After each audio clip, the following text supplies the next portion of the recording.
mistake happens right here. A homeowner lands on your site, sees a long form with 20 fields, and immediately closes the tab.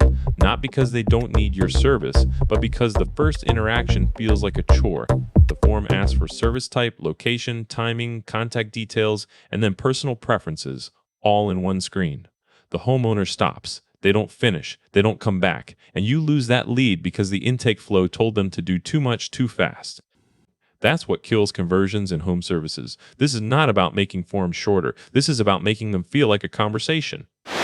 Welcome to Home Services Marketing, the show about building trust with local customers through smart, low-friction marketing strategies. I'm Mikey, and today we're talking about the one field at a time intake flow. This is how you turn hesitant visitors into committed leads without asking for more than they're ready to give. The core idea behind this method is simple. People abandon forms when they feel like they're being asked to commit too soon. The key is to start with one visible decision, what service they need, and then ask for just one piece of information at a time. Every single field you can push back until after they've already committed to clicking something is a field that no longer feels like a barrier. You want people to feel like they're moving forward, not stuck in a wall of questions. Here's how it works. Start with clickable service icons instead of a blank text field. That first step should be so simple, you could do it while eating breakfast. If someone wants roofing work, they click the roof icon. No typing, no thinking, just clicking. This removes the cognitive load and lets people move forward quickly. The second step asks for location, probably zip code. Keep it simple. Show them a preview of pros in their area as soon as they provide that information. They're starting to see value, so they don't mind giving one more piece of data. Third step is timing. Ask when they'd like the service done. Again, let them pick from dates or ranges. Tell them when they can expect a response. Make it feel like you're helping them plan rather than taking information. Fourth step, contact details.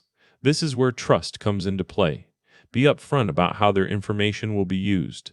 Explain why it's needed. Show them the match. Don't ask for more than necessary until they've seen what's coming next. This flow is designed to get people to say, yes, this is easy, within 10 seconds of interaction. That's not enough time to build trust. That's enough time to make it feel effortless. It's about moving from uncertainty to confidence as quickly as possible. Every step should add value. When someone clicks on roof icons, show them pros who specialize in roofing. When they enter a ZIP code, display availability for the area. When they pick a date, let them see when they'll get answers. This is not just about asking fewer questions, it's about making each question feel necessary. The flow has 4 components: service type selection, location, timing, and contact information.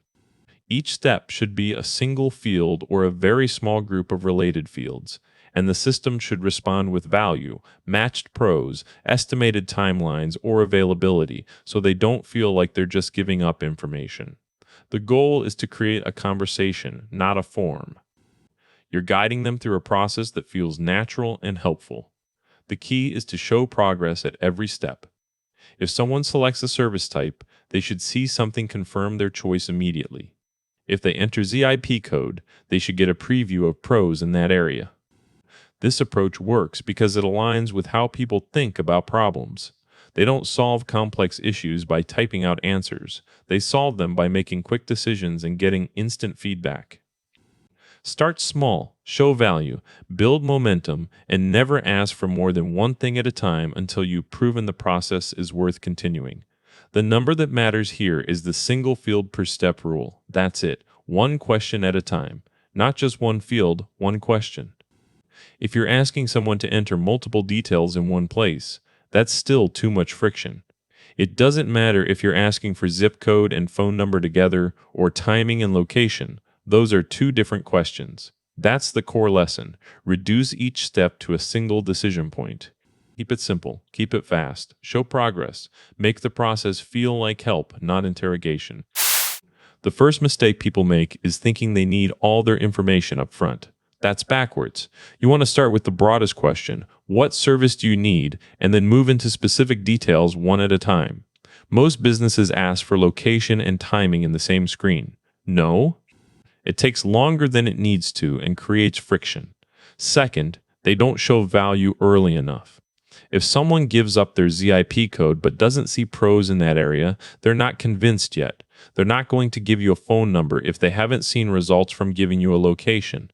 Third, they treat this like a form instead of a conversation. The system should respond with feedback, not just move forward to the next screen. If someone selects roof work, they should get a confirmation message, maybe even an idea of how many roofing pros are available in their area. Fourth, they don't break out the core information correctly. Service type, location, timing, and contact, these are all important, but not all at once. They have to be separated into distinct steps that build on each other logically. You're not collecting data, you're building trust. The most common error is overloading the first screen. That's where people lose their attention. A long form with multiple drop-downs, text areas, and checkboxes is the quickest way to a closed tab. Even if you use icons, if they're too crowded or confusing, you still kill the flow. Some teams also forget about transparency in the final step. If someone gives up their phone number or email, they need to know what happens next. What's going to be done with this information? How will it help them get what they want? And don't overlook the timing step. People are more likely to abandon if they have to enter their availability before seeing anything that helps them plan their service date. Let them pick a date and time, but give them context about when services might be available. Finally, teams often don't test or iterate on the flow. If someone gets through the first 2 screens but drops off at step 3, you're missing a signal. That's valuable feedback that helps you understand what part of the process isn't working yet. The one number that matters is 1 question per screen. Period. This isn't about how many fields there are, it's about how many decisions people make at each step. If a screen asks for timing and location, it's 2 questions, not 1. Even if they're related, that still creates friction. This system works because it follows the mental model of how people solve problems. They don't want to answer 1,000 questions in a row. They want to make a few quick decisions and get instant feedback that makes sense. If you break your intake into single question steps, show value at every point, and start with what's easiest, service type selection using icons, you're not just collecting information. You're guiding people through a process that feels helpful, not interrogatory. If you've ever worked with a team that designed an intake form, you know how easy it is to get lost in complexity. Every additional field looks necessary, but the reality is that most people are not there for the full form. They're looking for a quick way to get help. And if your flow doesn't feel like a conversation, they'll leave before they even start. If you're not seeing results from your current intake process, don't assume it's your messaging or pricing. It might be that people are getting overwhelmed and dropping off before they finish. That's why 1 field per step matters, because it removes the friction of decision-making. Don't make the mistake of thinking that more data equals better results. The most effective intake flows collect just enough information to match someone with a provider. If you're asking for extra details up front, you're making the process harder, not easier. And remember, every field you defer until after the homeowner has already committed is a field that no longer feels like an obstacle. That's the magic of this approach. You're not asking for more. You're just asking at the right time. The one rule is simple. Ask for one thing at a time and show value immediately after each question. Start with service type using clickable icons. Move through location, timing, and contact information in sequence.